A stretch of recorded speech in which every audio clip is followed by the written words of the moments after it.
friends, I am back to continue our session on metallurgy.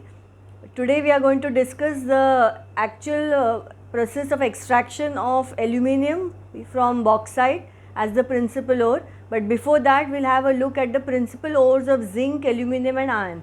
Now generally questions based on this, like give examples of any two ores of zinc or iron or aluminium is asked. Yes, so you have to know the common name, the chemical name and the formula of all these ores. Okay, now just we will have a look at the common ores of aluminium, zinc and iron. First, the ores of aluminium.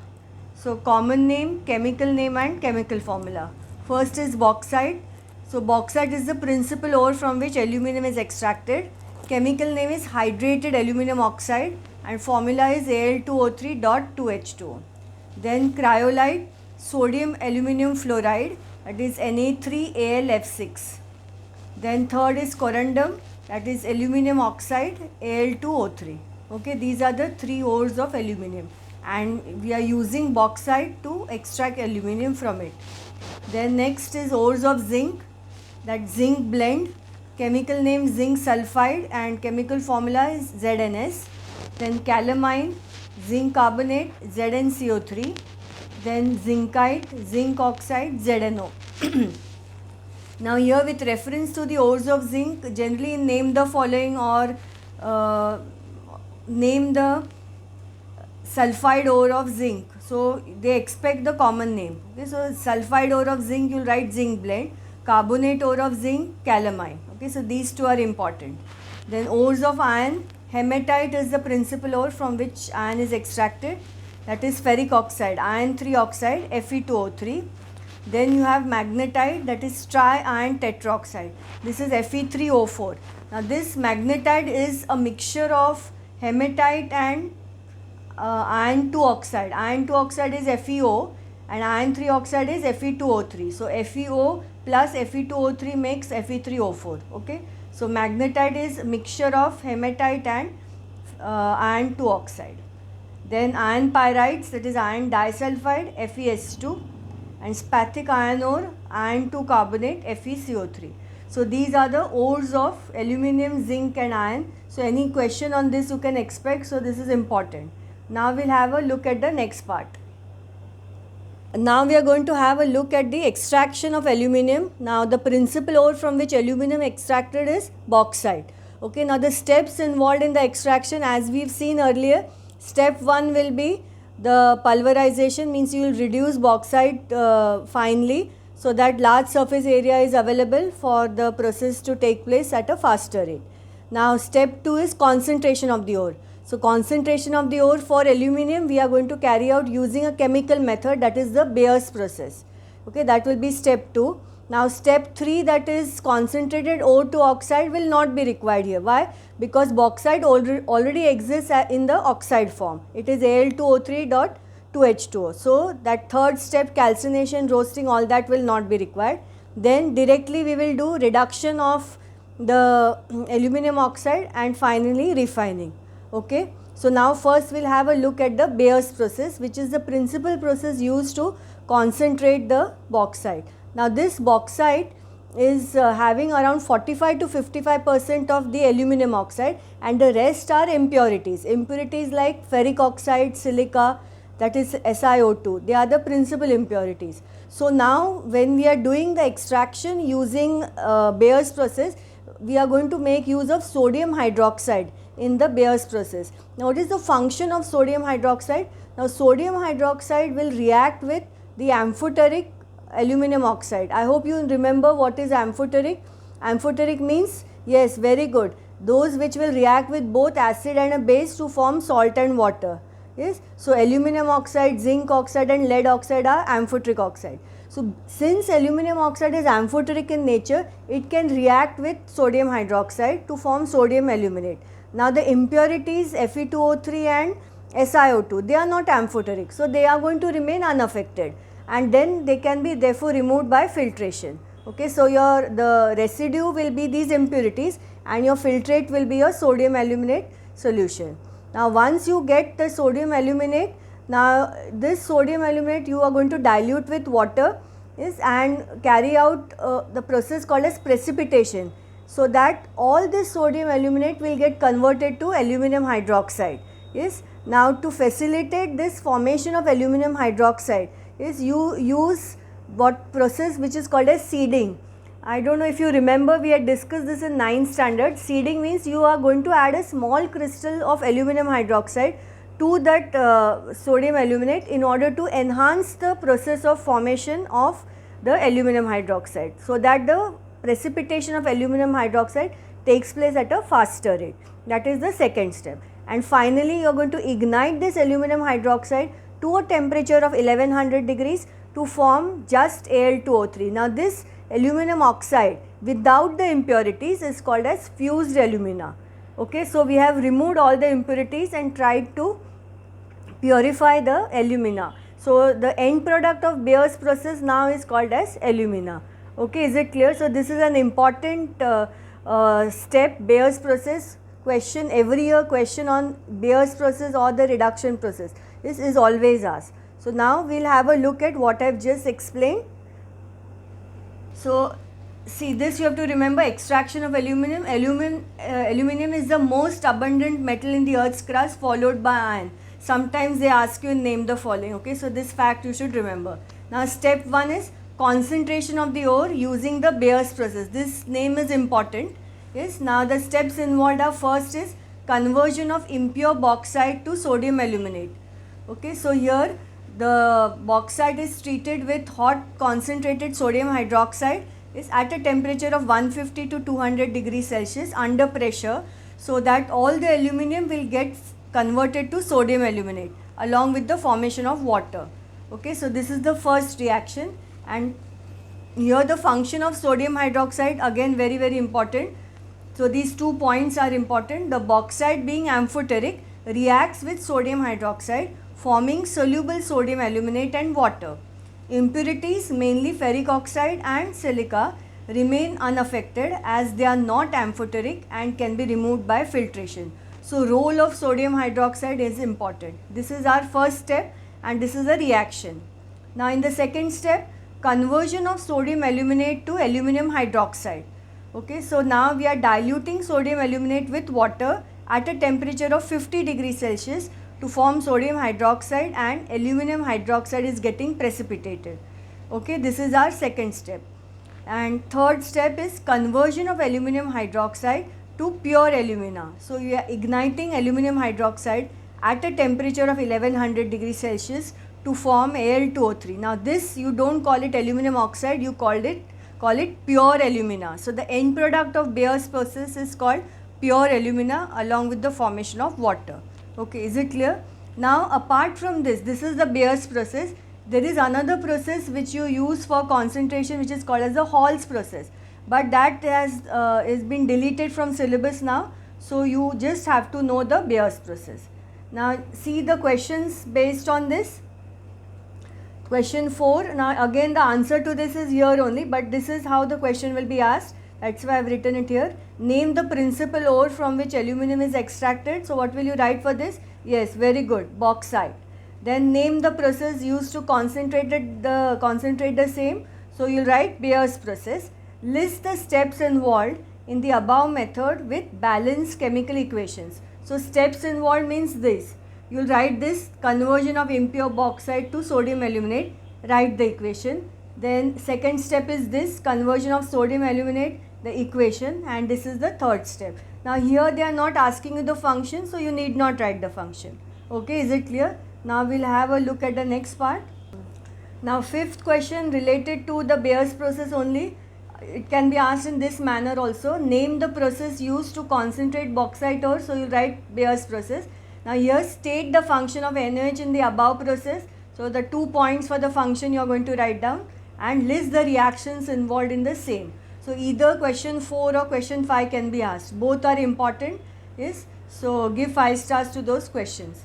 So now our next step. Now we have already converted the bauxite. Yes, impure bauxite to pure alumina. So our next step will be now reduction. Yes, our next step is reduction of the alumina. So now to reduce pure alumina, there is a process which is called as the Hall-Hérold's process for electrolytic reduction of fused alumina. Okay, what is the name of the process? This is important. Hall-Hérold's process for electrolytic reduction of fused alumina. Now we are carrying out the reduction of fused alumina. Now we cannot use just fused alumina, because fused alumina, fused means you understand melted, yes. Alumina is having a very high melting point to the extent of 2050 degrees Celsius. Now if you have to maintain such a high temperature, lot of energy will be required, yes, and also at such high temperatures the melting point of aluminum is 660 degrees Celsius. So what will happen? Aluminum will get volatilized off and most of the aluminum will get wasted. So we have to bring down the fusion temperature from 2050 to 950 degrees. So for that, what we will do, we are going to add cryolite and fluorspar. Two additional compounds are added in the electrolyte, that is cryolite and fluorspar. Now what is the function of both these together? That is very important. Cryolite and fluorspar together are going to reduce the electrolytic bath temperature, the fusion temperature from 2050 to 950. That is the first. And second function is they will enhance the mobility of the electrolyte mixture. Means what? They are going to act as a solvent for the fused alumina. Okay, this is the function of both. And just cryolite alone, yes, it enhances the electrical conductivity of fused alumina, because fused alumina alone is a non-conductor of electricity. Okay, so how you will remember this? Cryolite C starts with cryolite C, enhances the conductivity C. Okay, so just cryolite is enhancing the conductivity of fused alumina, because pure alumina is a non-conductor of electricity. And both cryolite and fluorspar together are doing what? They are lowering the fusion temperature from 2050 to 951, and second, they are enhancing the mobility of the electrolyte mixture, meaning they are reducing the meaning they are acting as a solvent for the electrolyte, fused alumina. Okay, clear? So that is the role of these two, cryolite and fluorspar. Now another thing here you have to remember, that we are using the process of electrolysis to reduce alumina.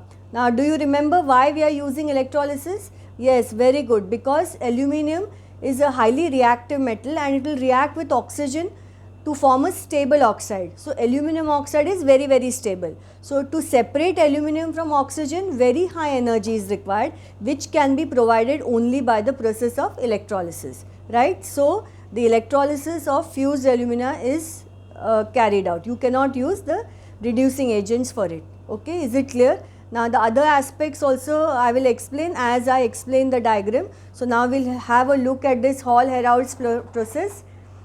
Just look here. So step 2, Hall-Hérold's process of electrolytic reduction of fused alumina. Now this is the diagram. Now you are questions based on the diagram are generally asked. You are not, till date never the diagram has been asked to for drawing. Okay, now this is the electrolytic cell. Now this electrolytic cell is made up of what? A rectangular steel tank with carbon lining. Yes. Now the electrolyte, as I explained, is fused alumina 20%, cryolite, that is sodium aluminum fluoride 60%, and fluorspar 20%. Okay, so this is the composition of the electrolyte. Now cathode. Now this cathode, if you remember, cathode is the electrode which is connected to the negative terminal of the battery. So cathode is the inner gas carbon lining of the electrolytic cell. And anode, if you observe, there are thick carbon rods. These are the graphite rods. Now 1, 2, 3, 4, 5, 6, 7 rods are there. There is a reason why we are using so many graphite rods. Yes, I will explain that eventually. And electrolyte bath temperature is 950. Yes, it has been reduced from 2050 to 950 by the addition of cryolite and fluorspar. Now why cryolite and fluorspar are added, I have already explained. Okay, so when current is being passed to this, what will happen? The dissociation of the electrolyte will take place. Okay, now dissociation of the electrolyte means these are the three components of the electrolyte. Cryolite will dissociate in this manner. It is Na3AlF6, so it will be 3Na1 plus Al3 plus 6F1 minus. Then fluorspar Ca2 plus 2F1 minus, and alumina will be 2Al3 plus 3O2 minus. Okay, this is the dissociation of the electrolyte. Now the cations will migrate to the cathode. So between sodium, calcium and aluminum, naturally aluminum is going to preferentially migrate to the cathode and will get discharged as the metal. So at cathode 2Al3 plus 6 electrons. Why plus 6 electrons? Because the ion which is formed, how the ion is formed? By loss of 3 electrons. So there are 2 Al3 plus, so per ion it is 3 electrons, so 6 electrons. So it will gain those electrons and you are getting the pure aluminum at the cathode. Okay, is it clear? And at anode, the oxygen, the negatively charged is oxygen. So the oxygen ions will form 3O, this is the nascent oxygen, and this 3O plus 3O will give you 6O, which is 3 molecules of oxygen. So at the anode, oxygen is being released. Now just try to understand, at anode oxygen is being released. So the reason why we are using so many anode rods is because oxygen is released at the anode, and anode is the these rods. So what happens? Oxidation of the anode takes place. The oxygen combines with the anode and it is getting oxidized to either carbon monoxide or carbon dioxide.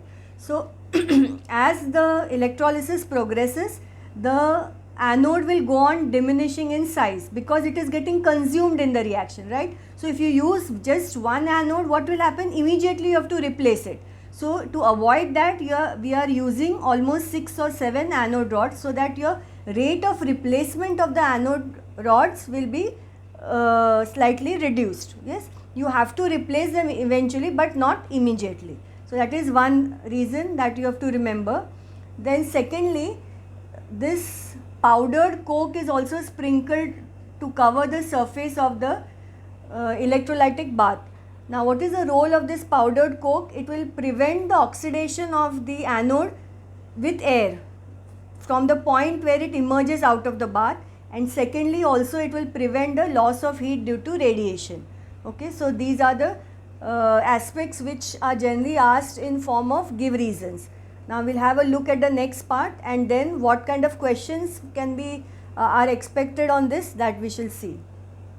Okay, now the products formed in the above Hall-Heroult process, at cathode you get pure aluminum metal. Now the purity of this aluminum metal is almost 99.5%. Yes, and at anode you are getting oxygen gas.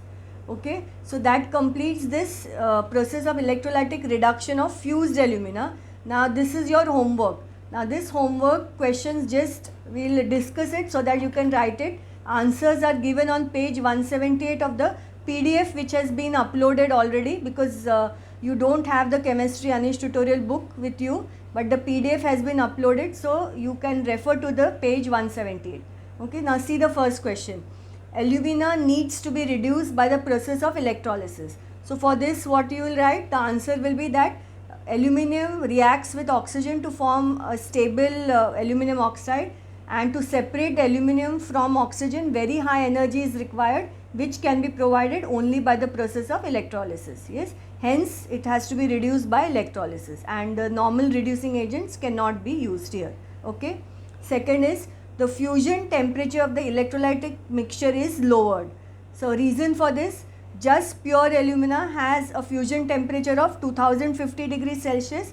To maintain such a high temperature, very high amount of energy will be required, and at such high temperatures, the melting point of aluminum being 660 degrees Celsius, there will be loss of aluminum due to vaporization. So to avoid that, the fusion temperature is lowered using cryolite and fluorspar. Okay, clear? The answers are given on these pages, so you have to write down this question and write the answer in the notebook. All these are important statements, at least 1 or 2 are asked every year in the boards. Third, fused cryolite along with fluorspar is added to the electrolytic mixture containing pure alumina. Yes, so for this you will, what will be the answer to this? That is, fused cryolite and fluorspar together, they will lower the fusion temperature from 2050 to 950 degrees. And second, they will also enhance the mobility of the electrolyte mixture, that is, they will act as a solvent for the fused alumina. Okay, that is the role of both. And just cryolite enhances the electrical conductivity of fused alumina because pure alumina is a non-conductor of electricity. Okay, so total 3 points you are going to write here in this answer. Give 5 stars to this. Okay, I will ask in the test. Then question 4. A layer of powdered coke is sprinkled over the electrolytic mixture undergoing reduction. So what is the reason for this? So it will prevent the oxidation of the anode at the point where they emerge from the electrolytic bath, and second, it will minimize or reduce the loss of heat due to radiation. Again 2 points here. Okay. Fifth, the graphite anodes are periodically replaced during the electrolysis of fused alumina. Now this same question can be framed as more than like 3 or 4 graphite rods are used as anode. Okay, it can be written like this also. So here what is the answer to this? That is, the oxygen which is liberated at the anode reacts with the graphite anode, that is the carbon, to form carbon monoxide, which either is evolved or liberated, or further the carbon monoxide is getting oxidized to carbon dioxide. Then there are 2 equations, those you will write down. Hence the graphite anode is getting consumed in the electrolysis and has to be replaced periodically. Okay, clear? And this is very rarely asked, but you write it. Electrolytic reduction of alumina is a continuous process. Continuous process means the moment the concentration of alumina decreases, there is a charge control lamp in the diagram, so that will start glowing, indicating that you have to add more amount of alumina and the process can go on. Okay, clear? So these first 5 statements are all very important. Is you are going to write them, the answers to that as part of the homework. And step 3 will be now refining. Now we are getting 99.5 by Hall-Heroult's process. Now if you want further purity, that is 99.9%, then you carry out Hoopes process. But now they have deleted it from syllabus. So just you remember the name, that is the Hoopes process. Okay, clear? So with that now we have completed the process of extraction of aluminum from bauxite. Okay, that is very important. Questions based on aluminum are asked every year. Okay, so please see that you do the homework properly. And in the next session now we are going to discuss the alloys, and again some questions based on this chapter, and board questions are already solved in the PDF which has been uploaded. So I request you to go through the board questions. If you have any doubt, kindly forward it on WhatsApp, so your doubts will be clarified. Okay, so do the homework till we meet in the next session. So thank you, happy studying, stay safe and healthy in the house.